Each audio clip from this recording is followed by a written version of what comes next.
नमस्कार दोस्तों, आप सभी का बहुत बहुत स्वागत है उमंग जिंदगी में। आज मैं मुंशी प्रेमचंद जी की एक और बहुत ही प्रसिद्ध कहानी लेकर आई हूं, जिसका शीर्षक है पूस की रात। हिंदी साहित्य में मुंशी प्रेमचंद जी का वही स्थान है जो ब्रिटिश राजघराने के ताज में कोहिनूर हीरे का है। उनकी प्रसिद्ध कहानियों में से एक है पूस की रात। इस कहानी में किसानी जीवन की दुर्बलता और सबलता का यथार्थ वर्णन किया गया है। उम्मीद करती हूँ यह पूस की रात, जिसे हम जाड़े की रात भी कह सकते हैं या ठंड माह की जनवरी की रात भी कह सकते हैं, आपको बेहद पसंद आएगी। इस कहानी को हम में से बहुत लोगों ने 8वीं कक्षा की पुस्तक में पढ़ा है। उम्मीद करती हूँ मेरे द्वारा यह कहानी सुनाए जाने पर आपको ये बेहद पसंद आएगी। एक निवेदन है दोस्तों, अगर आपको कहानियां अच्छी लग रही हैं तो अपने दोस्तों के साथ शेयर जरूर करें और मेरे चैनल को सब्सक्राइब कर दें। तो चलिए जल्दी से कहानी की शुरुआत करते हैं। हल्कू ने आकर स्त्री से कहा, सहना आया है, लाओ जो रुपए रखे हैं उसे दे दूं, किसी तरह गला तो छूटे।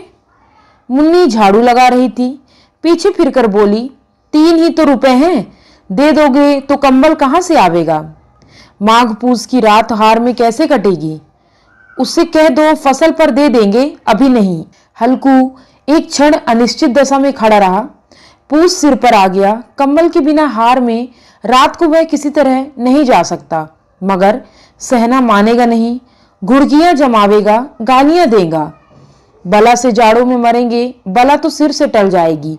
यह सोचता हुआ वह अपना भारी भरकम डील लिए हुए, जो उसके नाम को झूठ सिद्ध करता है, स्त्री के समीप आ गया और खुशामद करके बोला, ला दे दे, गला तो छूटे, कंबल के लिए कोई दूसरा उपाय सोचूंगा। मुन्नी उसके पास से दूर हट गई और आंखें तरेरते हुए बोली, कर चुके दूसरा उपाय, जरा सुनो तो कौन सा उपाय करोगे? कोई खैरात दे देगा कंबल, ना जाने कितनी बाकी है जो किसी तरह चुकनी ही नहीं जाती। मैं कहती हूँ तुम क्यों नहीं खेती छोड़ देते, मर मर कर काम करो, उपज हो तो बाकी दे दो। चलो छुट्टी हुई, बाकी चुकाने के लिए ही तो हमारा जन्म हुआ है। पेट के लिए मजूरी करो, ऐसी खेती से बाज आए। मैं रुपए ना दूंगी ना दूंगी। हल्कू उदास होकर बोला, तो क्या गाली खाऊं? मुन्नी ने तड़प कर कहा, गाली क्यों देगा, उसका क्या राज है? मगर यह कहने के साथ ही उसकी तनी हुई भौं ढीली पड़ गई। हल्कू के उस वाक्य में जो कठोर सत्य था, वह मानो एक भीषण जंतु की भांति उसे घूर रहा था। उसने जाकर आले पर से रुपए निकाले और लाकर हल्कू के हाथ पर रख दिए। फिर बोली, तुम छोड़ दो अबकी से खेती, मजूरी से सुख की एक रोटी तो खाने को मिलेगी, किसी की धौंस तो न रहेगी।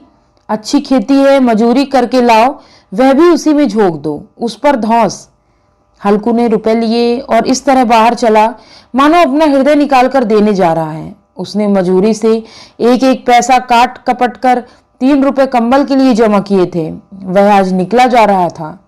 एक एक पग के साथ उसका मस्तिष्क अपनी दीनता के भार में दबा जा रहा था। उसकी अंधेरी रात, आकाश पर तारे भी ठिठुरते हुए मालूम होते। हल्कू अपने खेत के किनारे ऊख के पत्तों की एक छतरी के नीचे बांस के खटोले पर अपनी पुरानी गाढ़ी की चादर ओढ़े पड़ा कांप रहा था। खाट के नीचे उसका संगी कुत्ता जबरा पेट में मुंह डाले सर्दी से कूं कूं कर रहा था। दोनों में से एक को भी नींद न आती थी। हल्कू ने घुटनियों को गर्दन में चिपकाते हुए कहा, क्यों जबरा, जाड़ा लगता है? कहता तो था घर में पुआल पर लेट रहे, और यहाँ क्या लाने आए थे? अब खाओ ठंड। मैं क्या करूं? जानते थे मैं यहाँ हलवा पूरी खाने आ रहा हूँ, दौड़े दौड़े आगे आगे चले आए। अब रो नानी के नाम। जबरा ने पड़े पड़े दुम हिलाई और अपनी कूकू को दीर्घ बनाता हुआ एक बार जम्हाई लेकर चुप हो गया। उसकी स्वान बुद्धि ने शायद ताड़ लिया, स्वामी को मेरे कूकू से नींद नहीं आ रही। हल्कू ने हाथ निकालकर जबरा की ठंडी पीठ सहलाते हुए कहा, कल से मत आना मेरे साथ, नहीं तो ठंड हो जाओगे। यह राण पछुआ न जाने कहां से बर्फ लिए आ रही है। उठूं फिर एक चिलम भरूं, किसी तरह रात तो कटे। 8 चिलम तो पी चुका। यह खेती का मजा है, और एक एक भगवान ऐसे पड़े हैं जिनके पास जाड़ा जाए तो गर्मी से घबराकर भागे। मोटे मोटे गद्दे, लिहाफ, कंबल, मजाल है जाड़े का गुजर हो जाए। तकदीर की खूबी, मजूरी हम करें, मजा दूसरा लूटे। हल्कू उठा, गड्ढे में से जरा सी आग निकालकर चिलम भरी। जबरा भी उठ बैठा। हल्कू ने चिलम पीते हुए कहा, पिएगा चिलम? जाड़ा तो क्या जाता है, जरा मन बदल जाता है।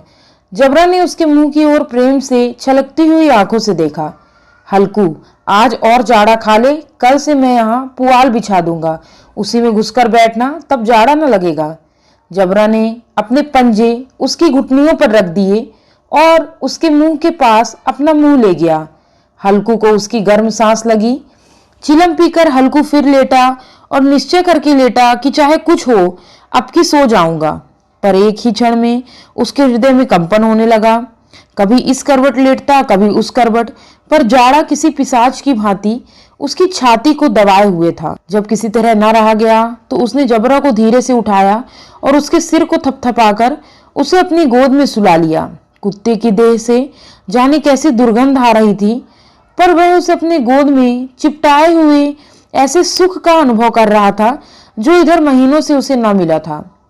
जबरा शायद यह समझ रहा था कि स्वर्ग यही है, और हल्कू की पवित्र आत्मा में तो उस कुत्ते के प्रति घृणा की गंध तक न थी। अपने किसी अभिन्न मित्र या भाई को भी वह इतनी तत्परता से गले लगाता।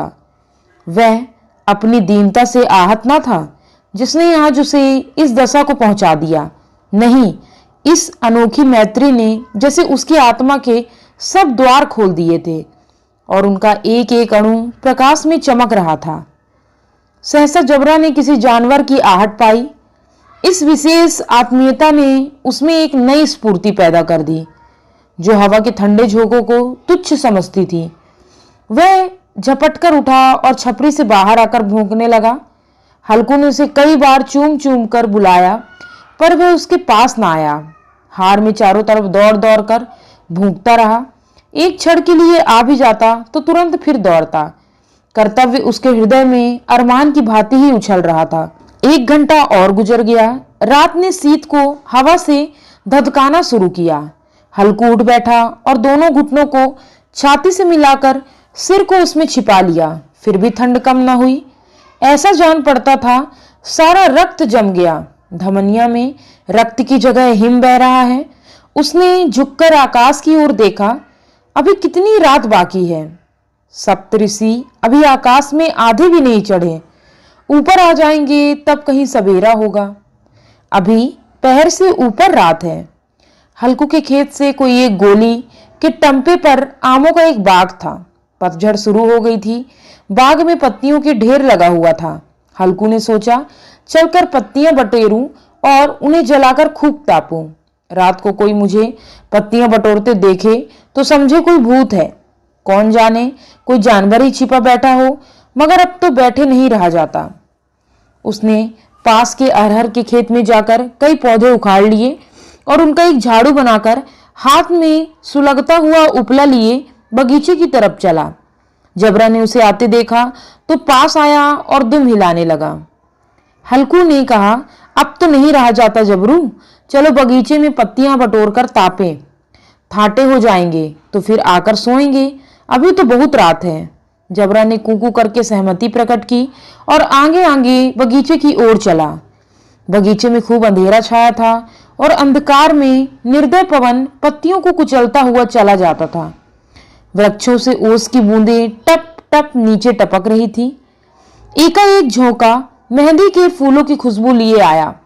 हल्कू ने कहा, कैसी अच्छी महक आई जबरू, तुम्हारी नाक में भी तो सुगंध आ रही है।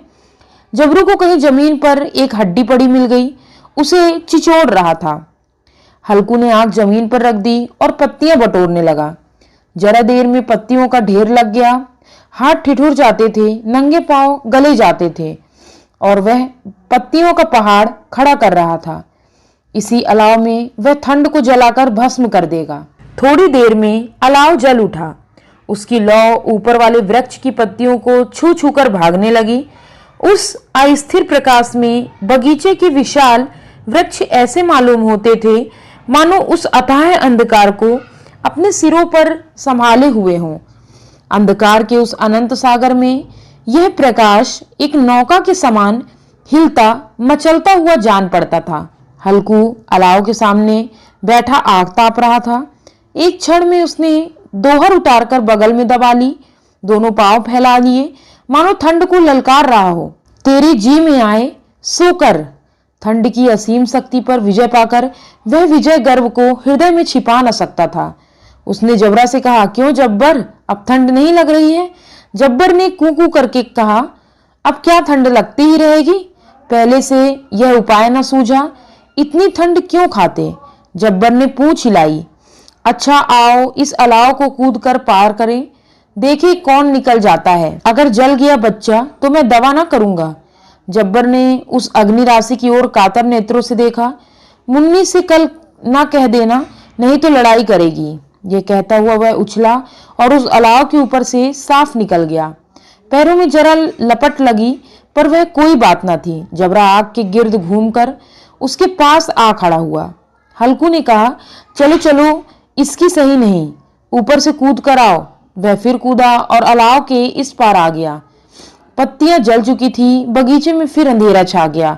राख के नीचे कुछ कुछ आग बची, जो हवा का झोंका आ जाने पर जरा जाग उठती थी, पर एक क्षण में फिर आंखें बंद कर लेती थी। हल्कू ने फिर चादर ओढ़ ली और गर्म राख के पास बैठा हुआ एक गीत गुनगुनाने लगा। उसके बदन में गर्मी आ गई थी, पर ज्यों ज्यों शीत बढ़ती जाती उसे आलस से दबाए लेता था। जबरा जोर से भौंक कर खेत की ओर भागा। हल्कू को ऐसा मालूम हुआ कि जानवरों का एक झुंड खेत में है। शायद नील गायों का झुंड था। उनके कूदने दौड़ने की आवाजें साफ कान में आ रही थी। फिर ऐसा मालूम हुआ कि खेत में चर रही हैं। उनके चबाने की आवाज चरचर सुनाई देने लगी। उसने दिल में कहा, नहीं जबरा के होते कोई जानवर खेत में नहीं आ सकता। नोच ही डाले, मुझे भ्रम हो रहा है। कहाँ, अब तो कुछ नहीं सुनाई देता। मुझे भी कैसा धोखा हुआ। उसने जोर से आवाज लगाई, जबरा जबरा। जबरा भौंकता रहा, उसके पास ना आया। फिर खेत के चरे जाने की आहट मिली। अब वह अपने को धोखा ना दे सका। उसने अपनी जगह से हिलना जहर लग रहा था। कैसा दंदाए हुआ था। इस जाड़े पाले में खेत में जाना, जानवरों के पीछे दौड़ना असहाय जान पड़ा। वह अपनी जगह से ना हिला। उसने जोर से आवाज लगाई, लिहो लिहो लिहो। जबरा फिर भूख उठा। जानवर खेत चर रहे थे, फसल तैयार है। कैसी अच्छी खेती थी, पर ये दुष्ट जानवर उसका सर्वनाश किए डालते। हल्कू पक्का इरादा करके उठा और 2-3 कदम चला, पर एकाएक हवा का ऐसा ठंडा चुभने वाला बिच्छू के डंक का झोंका लगा कि फिर वह बुझते हुए अलाव के पास आ बैठा और राख को कुरदेर कर अपनी ठंडी देह को गरमाने लगा। जबरा अपना गला फाड़ डालता, नील गाय खेत का सफाया किए डालती और हल्कू गर्म राख के पास शांत बैठा हुआ था। अर्कमंडता ने रस्सियों की भांति उसे चारों तरफ से जकड़ रखा था। उसी राख के पास गर्म जमीन पर वह चादर ओढ़कर सो गया। सवेरे जब उसकी नींद खुली तब चारों तरफ धूप फैल गई और मुन्नी कह रही थी, क्या आज सोते ही रहोगे? तुम यहाँ आकर रम गए और उधर सारा खेत चौपट हो गया। हल्कू ने उठकर कहा, क्या तू खेत से होकर आ रही? मुन्नी बोली, हाँ, सारे खेत का सत्यानाश हो गया। भला ऐसा भी कोई सोता है? तुम्हारे यहाँ मड़ैया डालने से क्या हुआ? हल्कू ने बहाना किया, मैं मरते मरते बचा, तुझे अपने खेत की पड़ी। पेट में ऐसा दर्द हुआ कि मैं ही जानता हूँ। दोनों फिर खेत के दांड पर आए। देखा सारा खेत रौंदा पड़ा हुआ और जबरा मड़ैया के नीचे चित लेटा, मानो प्राण ही ना हो। दोनों खेत की दशा देख रहे थे। मुन्नी के मुख पर उदासी छाई थी, पर हल्कू प्रसन्न था। मुन्नी ने चिंतित होकर कहा, अब मजूरी करके माल गुजारी भरनी पड़ेगी। हल्कू ने प्रसन्न मुख से कहा, रात को ठंड में यहाँ सोना तो ना पड़ेगा। उम्मीद करती हूँ दोस्तों यह प्यारी सी पूस की रात कहानी आपको बेहद पसंद आएगी। मिलती हूँ अगली कहानी में, तब तक के लिए जय हिंद, वंदे मातरम।